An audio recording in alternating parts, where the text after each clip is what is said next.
Assalamualaikum warahmatullahi wabarakatuh. Selamat pagi, selamat siang ataupun malam untuk sobat Gesit sekalian. Hari ini KPPN Rengat akan melakukan podcast ya tentang program pembiayaan usaha ultramikro. Tapi sebelumnya nih izinkan saya memperkenalkan diri. Nama saya Iqbal Dini Saputra. Saya merupakan pegawai di Kantor Pelayanan Perbendaharaan Negara Rengat. Nah tadi saat kita mulai ada sedikit jargon nih sobat Gesit. Teman-teman yang nonton udah tahu belum sobat Gesit itu apa? Di sini kita ada sobat Gesit. Gesit itu singkatan dari giat, empati, spiritual, integritas, tuntas. Salah satu jargonnya KPPN Rengat ya Pak ya? Iya. Iya. Hari ini kita ngelakuin podcast, kita udah ditemanin langsung nih dengan Kepala Kantor Pelayanan Perbendaharaan Negara Rengat, Bapak Dodi Prihardi. Bapak Dodi, apa kabar Pak? Alhamdulillah sehat Mas Iqbal. Nah mungkin untuk teman-teman Gesit nih atau rekan-rekan Gesit yang baru menonton ya, belum terlalu kenal nih Pak sama Pak Dodi Prihardi nih. Mungkin bisa diperkenalkan dulu profil singkatnya Pak Dodi bagaimana? Ya, saya Dodi Prihardi ya, bertugas di KPPN Rengat ini sejak Juni tahun 2021. Sebelumnya saya di KPPN Banda Aceh sekitar 6 bulan dan sebelumnya lagi itu 4 tahun di Kanwil Dijen Perbendaharaan Provinsi Sumatera Barat. Saya itu mungkin sekedar profil singkat. Sharing ya Pak ya, sharing pengalaman. Oke, ini kita udah ada beberapa pertanyaan nih teman-teman terkait pembiayaan usaha ultramikro ya. Tapi sebelumnya mungkin saya mau tanya nih Pak, dari track record Bapak kan udah begitu panjang Pak ya, pengabdian kepada negara, pengabdian di Dirjen Perbendaharaan atau di KPPN itu sendiri Pak ya. Untuk program pembiayaan ini sesuatu yang baru terdengar atau memang sudah lama dilakukan Pak? Jadi kalau kita bicara ultramikro ya, jadi ultramikro itu sendiri kan program ini program pemerintah yang menyediakan fasilitas pembiayaan kepada usaha mikro ya. Jadi usaha mikro yang tidak dapat mengakses fasilitas perbankan ya. Jadi mereka mungkin dengan berbagai alasan tidak punya jaminan atau hal-hal lain ya, sehingga tidak dapat mengakses perbankan. Nah, sebenarnya kalau kita tarik ke belakang ini kan sejak tahun 2014 ya, itu kita pemerintah sudah mencanangkan namanya program KUR ya, kredit usaha rakyat, yang itu diperuntukkan kepada usaha mikro, kecil dan menengah ya, dalam bentuk subsidi bunga ya diberikan kepada mereka. Jadi kredit yang disalurkan oleh perbankan ya, tentunya dengan menggunakan dana perbankan, pemerintah situ masuk melalui subsidi bunga, sehingga usaha mikro, kecil dan menengah itu dapat kemudahan bunga ya, karena bunganya menjadi lebih ringan. Nah, itulah yang harapan pemerintah salah satunya untuk meningkatkan ekonomi masyarakat. Namun setelah dievaluasi sampai dengan tahun 2017, pemerintah dari hasil evaluasi itu bahwa usaha yang ultramikro ini dia tidak bisa mengakses perbankan. Jadi dengan adanya fasilitas kredit bunga itu, otomatis yang usaha ultramikro ini kan tidak dapat kemudahan dari pemerintah, karena salah satu alasannya mereka belum punya jaminan. Nah, inilah pemerintah hadir melalui program pembiayaan ultramikro ya, atau yang kita kenal dengan UMI ya. Nah, di situ pinjaman yang diberikan oleh pemerintah itu tidak ada istilahnya itu tidak ada memerlukan jaminan ya, seperti halnya kalau meminjam di perbankan. Nah, itulah salah satu kira-kira sekilas tentang usaha mikro, ultramikro. Baik, luar biasa sekali ya Pak ya, dari yang saya dengar tadi ternyata untuk masalah pembiayaan ini bukan hal baru dalam pemerintahan ya Pak. Sudah dari 2014 ada KUR, setelah itu evaluasi 2017 sudah ada UMI, ultramikro. Berarti UMI ini juga sebenarnya bukan barang baru ya Pak, sudah ada dari tahun 2017 ya Pak? Iya, betul. UMI itu sendiri kan memang tadi diperuntukkan kepada usaha yang tidak bisa mengakses perbankan, sehingga pemerintah menamakannya kan dengan usaha ultra mikro. Jadi lebih kecil daripada mikro kan? Iya benar. Ultranya Pak. Iya, ultranya dari mikro ya. Ini contohnya seperti kalau kita lihat sehari-hari kan, ya mungkin ya termasuk yang penjual goreng, yang gerobak-gerobak dorong yang jual jus, jualan makanan, itu saya yakin itu mereka ya bisa dikategorikan sebagai usaha ultramikro. Ultramikro. Baik, Pak Dodi kan ini udah lama banget ya Pak bertugas di Kementerian Keuangan, Dirjen Perbendaraan.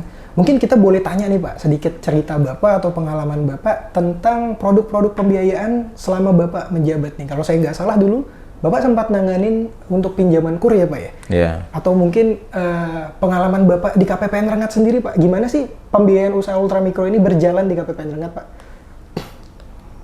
Jadi kalau pembiayaan ultramikro ya, ini kan tadi apa namanya istilahnya beda dengan KUR ya. Kalau KUR itu dananya dananya perbankan, pemerintah hadir di situ dalam bentuk subsidi bunga. Sedangkan kalau ultramikro itu dananya berasal dari APBN ya, melalui BLU kita ya, Badan Layanan Umum kita yang kita kenal dengan Pusat Investasi Pemerintah ya, selaku pengelolanya ya.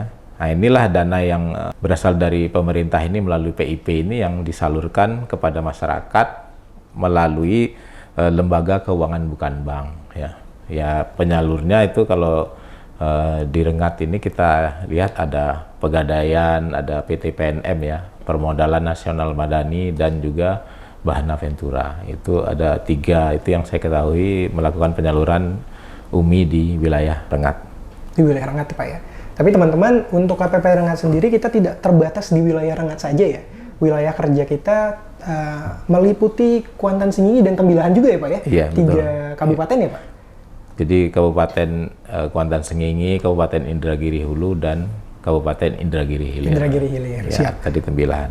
Sama Pak, apa misalnya di Rengat ada Pegadaian atau PNM, berarti di Kuantan Sengingi kita juga bisa datang ke Pegadaian dan PNM di sana juga ya Pak ya? Ya, karena ini program pemerintah, saya yakin di semua pemerintah di semua Pemda ya, tentunya PNM dan Pegadaian hadir di situ untuk menyalurkan pembiayaan UMI ini kepada masyarakat ekonomi yang ultramikro tadi. Baik Pak. Oke teman-teman, itu tadi kita udah dengar penjelasan dari Bapak Dodi Prihardi ya. Ada perbedaan sedikit antara KUR dan pembiayaan ultramikro, di mana KUR itu adalah subsidi bunga dari pemerintah, sedangkan pembiayaan ultramikro itu sudah masuk kepada penyaluran dananya secara langsung, baik dari LKBB atau lembaga-lembaga lainnya. Dan di sana juga tujuannya bukan lagi usaha-usaha besar, usaha yang punya akses ke perbankan, tapi usaha ultramikro yang tidak punya akses ke perbankan, artinya mereka tidak punya sesuatu untuk menjamin nih, yang dijaminkan ke bank. Nah sekarang orang-orang seperti itu, pengusaha-pengusaha seperti itu sudah dinaungi, sudah ada payungnya nih usaha ultramikro. Kemudian kita akan bertanya nih kepada Bapak Dodi Prihardi nih. Kita udah tahu konsepnya, kita udah tahu untuk siapa orangnya, tapi sekarang kita mau tahu nih, gimana Pak kalau misalnya anggaplah saya sebagai pelaku usaha ultramikro ingin meminjam atau ingin ikut ke dalam program UMI ini Pak. Boleh dijelaskan mungkin Pak Dodi? Jadi siapapun ya warga negara Republik Indonesia ya, yang tentunya kalau kita sebagai bukti bahwa kita warga negara Republik Indonesia mempunyai NIK ya, nomor induk kependudukan, dan kita punya usaha ya yang dijadikan salah satu modal untuk dilakukan pembiayaan itu ya. Jadi sepanjang itu kita punya ya, kita bisa ngajukan pembiayaan UMI kepada penyalurnya tadi yang tadi saya sampaikan, ada PT Pegadaian, PNM, dan Bahana Ventura ya. Jadi sebenarnya cukup mudah. Yang jelas kita warga negara punya usaha, dan yang tidak boleh tentunya kita tidak sedang menerima pembiayaan lainnya gitu dari pemerintah ya. Jadi kita tidak sedang menerima pembiayaan lain yang dilakukan oleh pemerintah. Berarti syaratnya cuma itu aja Pak ya? Ya, syaratnya sangat mudah. Kalau misalnya ada sobat gesit nih Pak nonton, punya usaha gitu, punya NIK, mau ke Pegadaian, bisa Pak ikut UMI ini langsung Pak? Ya, iya bisa, tentunya ya, bisa.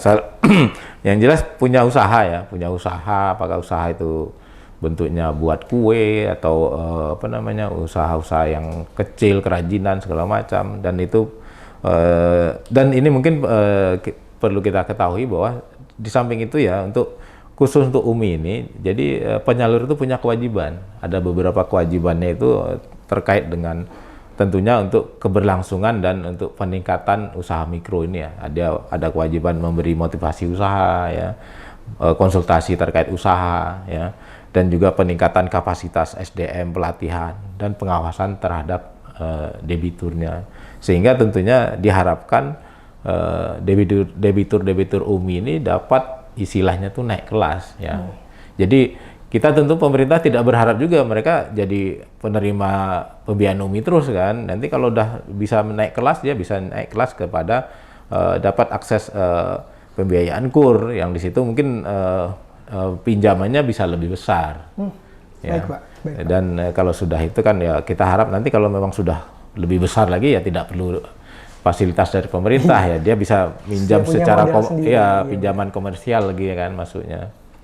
Baik. Berarti termasuk sangat enak sekali Pak ya, sudah kita dapat pinjaman dana dari pembiayaan UMI, setelah itu kita dapat motivasi untuk mengembangkan usaha, ada pelatihan-pelatihan lagi. Oke Pak, sekarang saya mau tanya nih, tapi mungkin agak sensitif ya Pak. Tapi teman-teman, sobat-sobat Gesit mungkin ingin sekali tahu nih, kalau kita meminjam di pembiayaan UMI, berapa sih Pak jumlah paling besar yang kita bisa terima Pak? Oh iya, ini terkait dengan pembiayaan UMI ya. Jadi mungkin saya ingat itu waktu awal-awal masih kalau nggak salah itu 10 jutaan ya per satu orang penerima. Cuman saat ini sudah ditingkatkan oleh pemerintah, jadi pembiayaan yang dapat diberikan kepada UMI ini sampai 20 juta. Ini kan artinya ada peningkatan plafon pinjaman kepada ultramikro ya. Tentunya ini saya berharap masyarakat dapat memanfaatkan dengan sebaik-baiknya. Oke, untuk yang terakhir mungkin Pak Dodi, kita tadi udah bahas panjang lebar terkait program pembiayaan pemerintah, mulai dari KUR tadi, setelah itu UMI, proses-proses dan tahapan untuk meminjam UMI. Tapi kita nggak tahu nih Pak, realisasi UMI ini sebenarnya seperti apa sih Pak? Terutama di tahun 2022 ini Pak. Jadi kalau untuk UMI sendiri ya, ini ada kebetulan datanya ya. Kita lihat seluruh Indonesia itu dari tahun Agustus 2017 ya. Sampai saat ini tuh sudah 22,027 ya atau 0,27 ya, triliun ya dari seluruh Indonesia ya, dengan jumlah debitur sekitar 6,4 juta. Nah ini kan saya yakin ini kalau kita datanya per tahun ini terjadi peningkatan dari tahun ke tahun ya. Artinya animo masyarakat, animo terhadap pembiayaan UMI ini cukup besar ya. Nah inilah salah satu tugas kita ya Saudara Iqbal ya, di selaku kantor pemerintah ya, kantor pelayanan perbendaharaan negara, kita mau menyebarluaskan informasi ini kepada masyarakat ya, sehingga masyarakat tahu bahwa oh ternyata ada pembiayaan ultramikro yang diberikan kepada masyarakat ekonomi yang paling kecil lah, kalau bisa dibilang usaha paling kecil, untuk dapat akses pembiayaan dengan fasilitas yang tidak perlu ada jaminan ya, dan malah tadi ada pendampingan, ada pelatihan segala macam. Ini kan sebenarnya peluang bagi usaha-usaha kecil yang baru berkembang, yang baru muncul untuk dapat meningkatkan kapasitas usahanya. Ini Pak, mungkin jadi pertanyaan terakhir Pak ya, sekalian untuk menutup atau mengakhiri podcast ini Pak. Pembiayaan UMI ini apakah sama dengan pinjaman online Pak dari 20 juta itu? Apakah kita akan dikejar-kejar nih untuk bayar dong bayar gitu? Atau gimana nih kalau dari pinjaman pemerintah nih Pak? Jadi memang untuk pembiayaan UMI ya, itu kan karena yang penyalurnya tadi ada kewajiban ya, kewajiban mendampingi, melakukan bimbingan teknis ya, pelatihan segala macam. Itu mereka bisa dibilang itu setiap minggu itu dipantau, setiap minggu dilakukan pendampingan, dilakukan evaluasi. Dan khusus UMI yang karena ada dua, ada yang penerimanya itu individu satu orang, ada yang kelompok ya, kelompok usaha ya. Kelompok usaha itu bisa 5 sampai 10 orang ya. Nah, itu malah kalau usaha-usaha yang seperti itu ya, seperti pedagang kecil, penjual kue, itu mereka istimewanya kayak tanggung renteng. Jadi kalau mereka punya kelompok ada 5 orang, kalau ada 1 orang yang nunggak, yang 4 orang lain ikut punya kewajiban untuk biayai angsuran. Nah inilah salah satu sehingga mereka secara kelompok punya tanggung jawab bersama dan tentunya punya motivasi besar untuk meningkatkan usahanya ya, untuk sungguh-sungguh berusaha dalam usaha kecil mikro ini ya. Tapi tidak dikejar-kejar seperti pinjaman online Pak ya? Tidak. Diteror ya berarti. Karena mereka sebenarnya tadi kalau memang ada mengalami kendala, ada masalah tuh kan ada yang selaku penyalur tadi melakukan pendampingan. Jadi justru itu dia kewajibannya melakukan pendampingan, dan selama ini tidak yang saya dengar tidak ada masalah terkait yang penerima UMI ini yang dikejar-kejar segala macam. Malah mereka yang saya lihat itu malah sebagian besar ya mereka berkembang cukup bagus ke depannya. Sangat bermanfaat sekali ya berarti Pak Dodi Prihardi ya.